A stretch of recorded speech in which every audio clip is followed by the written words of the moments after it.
In the summer of 2022, I will be taking my first ever coaster road trip, so I thought it would be fun to kind of lay out what the trip will look like, discussing the parks that we're going to, some of the coasters that I am most excited for, and explaining the ins and outs of the trip.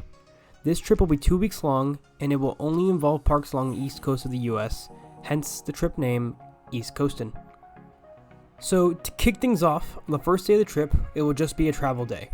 It's 12 hours from Orlando up to Santa Claus, Indiana, where we will be hitting our first park of the trip, Holiday World. We're starting our trip off with a bang and riding my most anticipated coaster of the trip, the Voyage. I love wooden coasters, and quite frankly, Florida does not have enough of them for my liking. This trip is going to be filled with some legendary woodies, and I think starting off with the Voyage is really going to set the bar high. Besides that, I'm also excited to try the classics with the Legend and the Raven, as well as Thunderbird, which will actually be my first B&M wing coaster. We will be visiting Holiday World on our second day of the trip, but we will only be spending a half a day at the park.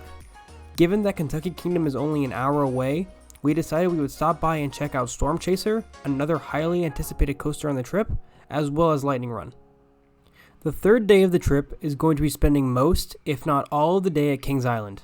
I'm really excited to get back on Orion, Mystic Timbers, and Banshee. I'm also interested to see how the Beast rides now, considering the recheck it got during the off-season. I rode it back in August 2021, and even a night ride couldn't redeem its roughness.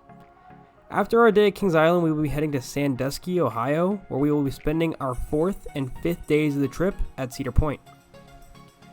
With my first visit being back in July of 2021, I'm very excited to get back to the park, especially to get some more rides on Steel Vengeance and Maverick, as well as Magnum and Millennium Force.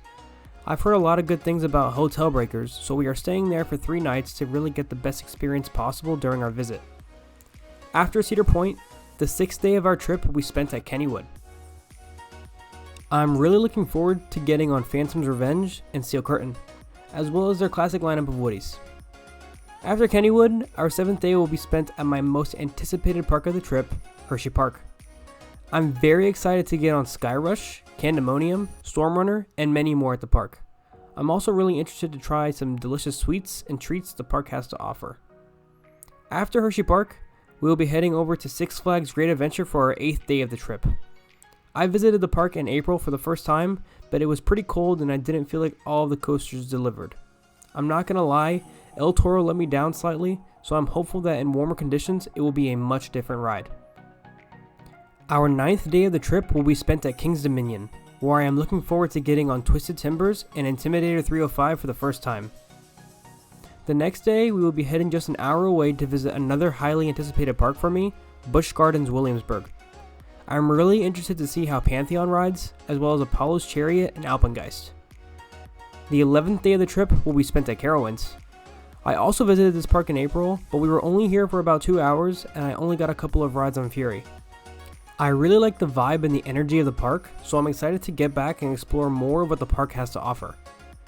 The 12th day of the trip will be spent driving to Atlanta and checking out some things in the area. We really want to visit the Georgia Aquarium and maybe check out the World of Coca-Cola Museum. The last park of the trip will be Six Flags over Georgia. I visited this park about 6 years ago before I became an enthusiast, and it was much different back then. I'm excited to try out Twisted Cyclone and check out what the hype is on Goliath. The 14th day of the trip will just be spent driving back home to Orlando, as it's about 7 hours from Atlanta. These 2 weeks are going to be packed with thrills, and although we will probably be exhausted by the end of the trip, I think it's definitely going to be the highlight of our summer. As far as planning, there wasn't too much that we had to concern ourselves with. The main categories we budgeted for were transportation, hotels, park admission, and food. With transportation, we just have to worry about how much money we would be spending on gas. With gas prices increasing from the time that we made the budget, we figured we would have to set aside some more money for that. Hotels weren't too bad, as we chose mostly budget hotels along the trip, with the only exception being Hotel Breakers. With park admission, we both purchased a Cedar Fair Platinum Pass and a Six Flags Platinum membership, which covered a lot of the parks. For the independent parks, we bought tickets during their springtime sale, which cut a lot of the cost for us. As far as food goes, we don't plan on eating too much before the day, and most of our eating will take place outside the park after our days at the park. We do have a miscellaneous budget for any souvenirs and potential skip the line passes should we need them. It looks like our day at HERSHEYPARK will be on a Saturday, so I am expecting that we will need one for that day. and potentially for one of our Cedar Point days. I'm hoping that crowds aren't too bad during our trip, but considering that we are going right in the middle of the summer season with school finishing up, I'm expecting the worst.